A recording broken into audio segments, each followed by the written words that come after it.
Hai, Assalamualaikum. Kali ini kita akan membahas mengenai personal hygiene saat menstruasi. Sebelumnya, perkenalkan dulu, namaku Juliana Pane dengan NIM 03 10 17 20 84 dari kelas Tadris Biologi 3, mata kuliah Pendidikan Kepalang Merahan yang diampu oleh Bapak Dr. Usyono MA. Nah, adapun topik kita pada PPT kali ini yaitu apa itu personal hygiene. Nah, yang kedua, bagaimana personal hygiene saat menstruasi. Dan yang ketiga, apa saja faktor yang mempengaruhi personal hygiene saat menstruasi. Dan yang terakhir, bagaimana hubungan personal hygiene dengan kesehatan reproduksi. Nah, adapun sasaran dari materi yang terdapat dalam PPT ini yaitu untuk seluruh wanita, terutama remaja putri yang sudah mengalami menstruasi. Karena yang dibahas mengenai seseorang wanita yang mengalami menstruasi. Kemudian tujuannya yaitu untuk memberikan pengetahuan tentang pentingnya menjaga perilaku personal hygiene saat menstruasi untuk menjaga dan meningkatkan kesehatan reproduksi.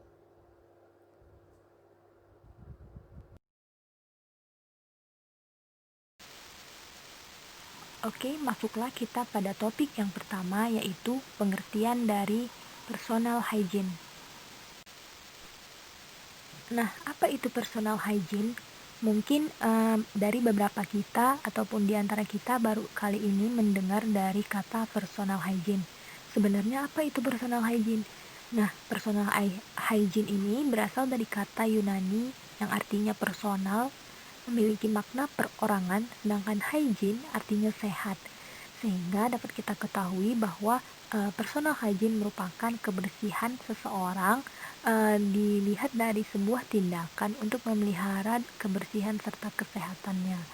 Sedangkan personal hygiene saat menstruasi dapat diartikan sebuah peningkatan kesehatan melalui implementasi tindakan hygiene yang dapat dilakukan saat menstruasi.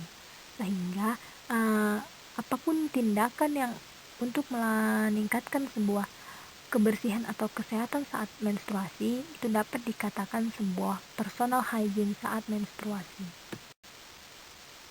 Masuklah kita pada topik yang kedua tentang personal hygiene saat menstruasi. Nah, setelah kita mengerti apa itu personal hygiene, timbullah pertanyaan baru tentang bagaimana sih sebenarnya personal hygiene yang tepat atau yang baik saat menstruasi. Nah, di sini saya merangkumnya menjadi sebuah gerakan yang saya sebut menjadi gerakan 4M. Lalu apa saja itu? Yang pertama, menambah frekuensi mandi saat menstruasi sebanyak 2-3 kali per hari. Nah, mungkin di antara kita ataupun kita pada normal atau biasanya itu mandi itu sebanyak 2 kali dalam sehari. Nah, jadi dalam keadaan menstruasi kita tuh dianjurkan sebagai wanita untuk lebih menambah jumlah frekuensi mandi kita yang tadinya hanya 2 kali, mungkin lebih ditingkatkan menjadi 3 kali atau bahkan 4 kali, yang mana tentunya hal tersebut mempengaruhi pada kebersihan tubuh dari seseorang yang mengalami menstruasi, sehingga hal tersebut dikatakan sebuah personal hygiene saat menstruasi yang pertama. Kemudian yang kedua yaitu membersihkan bekas keringat yang ada di sekitar alat kelamin secara teratur dengan air bersih.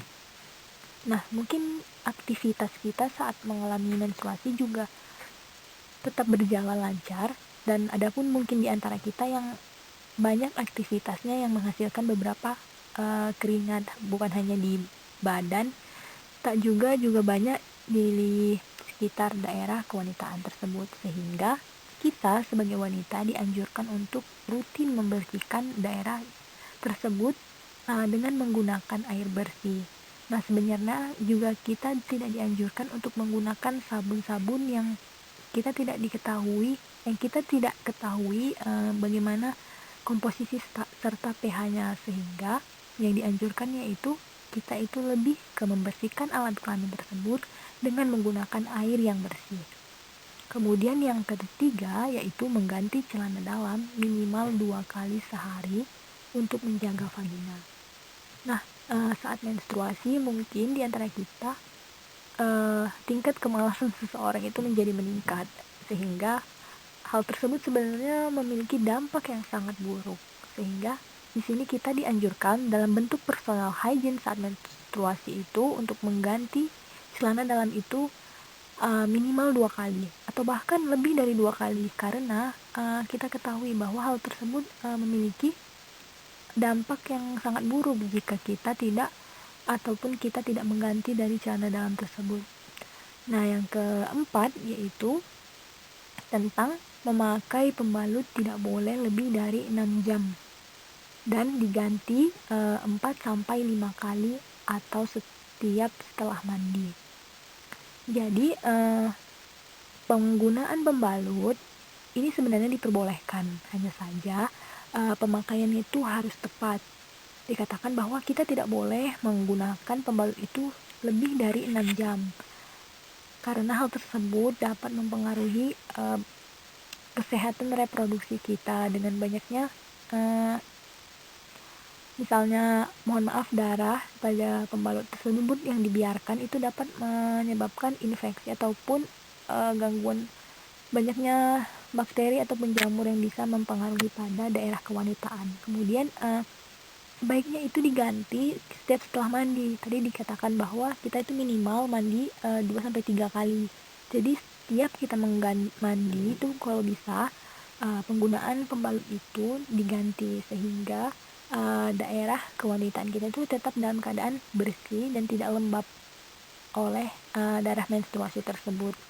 Nah, jadi itu bentuk gerakan 4M yang disebut sebagai personal hygiene yang bisa dilakukan orang-orang atau khusus remaja putri dalam upaya menjaga kesehatan reproduksinya. Kemudian masuklah kita pada topik yang ketiga yaitu faktor yang mempengaruhi personal hygiene saat menstruasi. Nah, tentunya tindakan personal hygiene itu memiliki faktor ataupun penyebab bagaimana seseorang itu melaksanakan ataupun melakukan personal hygiene saat menstruasi. Nah, jadi adapun faktor itu terbagi menjadi dua, ada faktor internal dan faktor eksternal. Nah, yang pertama faktor internal. Faktor internal ini lebih ke karakteristik orang yang bersangkutan dan bersifat bawaan. Artinya hal itu telah tumbuh ataupun telah terbawa oleh orang tersebut sehingga hal tersebut ini mempengaruhi pada sebuah tindakan personal hygiene saat menstruasi, misalnya tingkat pendidikan, kemudian tingkat emosional, kemudian ada konsep diri. Nah, jadi orang-orang yang dari bawaannya, misalnya dari tingkat pendidikan yang mungkin hanya sebatas tamat SD ataupun SMP, pasti orang tersebut tidak mengetahui. Kalaupun mereka mengetahui, itu tingkat emosional ataupun konsep dirinya bisa saja dikatakan rendah, sehingga hal tersebut mempengaruhi personal hygiene-nya saat menstruasi. Kemudian ada tingkat emosional.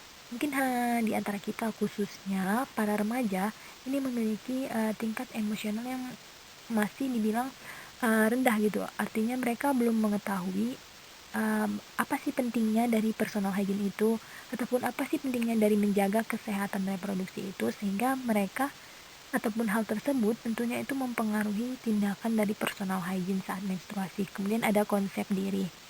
Kalau konsep diri ini lebih ke bagaimana seseorang itu dari dasar dirinya mau menjaga sebuah kebersihan.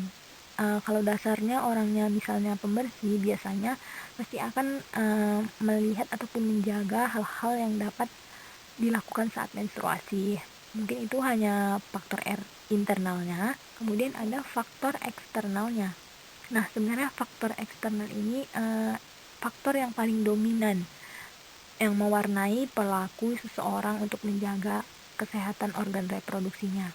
Karena seseorang akan cenderung menyesuaikan dan mengikuti atau yang mengikuti perilaku hygiene organ reproduksi disesuaikan dengan kebiasaan yang ada di lingkungannya. Kenapa di sini dibilangkan sesuai ke lingkungannya? Karena biasanya misalnya di suatu daerah itu terbiasa mereka melakukan kebersihan menggunakan sirih. Pasti hal tersebut mempengaruhi orang untuk melakukan sebuah tindakan tersebut, sehingga dikatakan bahwa faktor eksternal ini sebenarnya faktor yang dominan.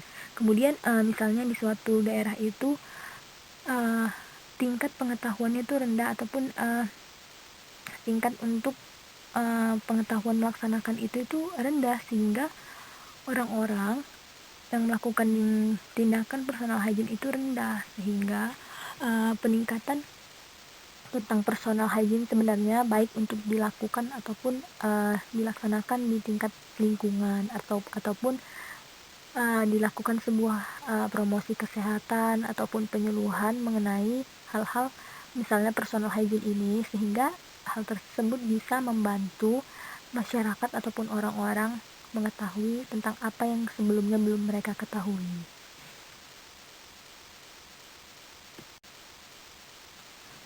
Baiklah, kita masuk topik keempat tentang hubungan personal hygiene saat menstruasi dengan kesehatan reproduksi. Lalu, setelah kita mengetahui tentang apa itu personal hygiene, kemudian bagaimana personal hygiene yang tepat saat menstruasi sampai ke faktor yang mempengaruhinya, timbullah pertanyaan, sebenarnya apa sih hubungan dari personal hygiene sama kesehatan reproduksi itu? Seberapa pentingkah personal hygiene itu? Nah, jadi dapat kita ketahui bahwa kurangnya memperhatikan personal hygiene ini ataupun kebersihan ini saat menstruasi dapat menimbulkan beberapa penyakit seperti demam. Orang-orang yang dengan kondisi tubuh yang daya imun yang rendah, ketika tidak menjaga kebersihan, ini dapat mempengaruhi sebuah penyakit seperti demam, karena hal-hal seperti infeksi virus ataupun jamur ini dapat mempengaruhi kesehatan imun seseorang, sehingga ini dapat mempengaruhi seperti demam. Kemudian ada munculnya gatal-gatal pada kulit vagina. Nggak bisa kita pungkiri bahwa sebenarnya orang-orang yang jarang sekali membersihkan ataupun menjaga kebersihan daerah kewanitaannya ini cenderung mudah mengalami gatal-gatal di daerah vaginanya, sehingga maka dianjurkan untuk kita seorang wanita pada saat menstruasi ini untuk rutin mencuci daerah kewanitaan ini untuk menghindari gatal-gatal pada vagina, ini salah satunya. Kemudian ada radang permukaan vagina. Seperti kalau kita lihat dari beberapa penyakit ataupun pengalaman orang lain, biasanya mereka yang jarang sekali membersihkan ataupun mengganti pembalut pada saat menstruasi akan mengalami iritasi ataupun radang pada permukaan vaginanya seperti memerah, kemudian mengalami perih. Sehingga sebenarnya hal ini berkaitan sama personal hygiene saat menstruasi. Sehingga orang-orang yang sebenarnya menjaga perilaku personal hygiene saat menstruasi tidak akan mengalami hal tersebut. Kemudian ada terjadinya keputihan. Jika kebersihan dari daerah kewanitaan itu tidak dijaga, hal ini akan menimbulkan penyakit, bahkan menimbulkan bakteri dan jamur di daerah kewanitaannya, dan akan menjadi sebuah penyakit seperti keputihan. Hal tersebut mungkin banyak dialami oleh orang yang kurang menjaga personal hygiene saat menstruasi. Kemudian ada dampak yang paling berbahaya jika kita tidak memperhatikan perilaku kita saat menstruasi ini, yaitu dapat mengalami kanker rahim. Sehingga sebenarnya penyakit-penyakit dari daerah kewanitaan ataupun dari vagina wanita sebenarnya itu disebabkan oleh perilaku yang dilakukan oleh wanita tersebut yang kurang tepat ataupun yang tidak sesuai dengan anjuran yang baik, sehingga hal tersebut tentunya memiliki dampak pada kesehatan reproduksi wanita. Mungkin inilah hubungan dari personal hygiene saat menstruasi dengan kesehatan wanita. Jika seorang wanita memperhatikan bagaimana perilaku personal hygiene saat menstruasi, kemungkinan besar hal-hal tersebut tidak akan dialami oleh wanita tersebut. Jadi, marilah kita untuk sadar diri untuk menjaga perilaku personal hygiene kita, terutama saat menstruasi.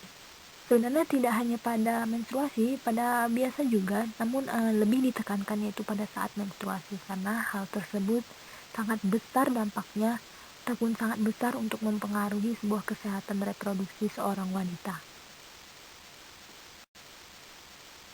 Baiklah, terima kasih sudah melihat ataupun mendengarkan penjelasan saya tentang personal hygiene saat menstruasi. Lebih kurang saya mohon maaf. Semoga bermanfaat. Assalamualaikum warahmatullahi wabarakatuh.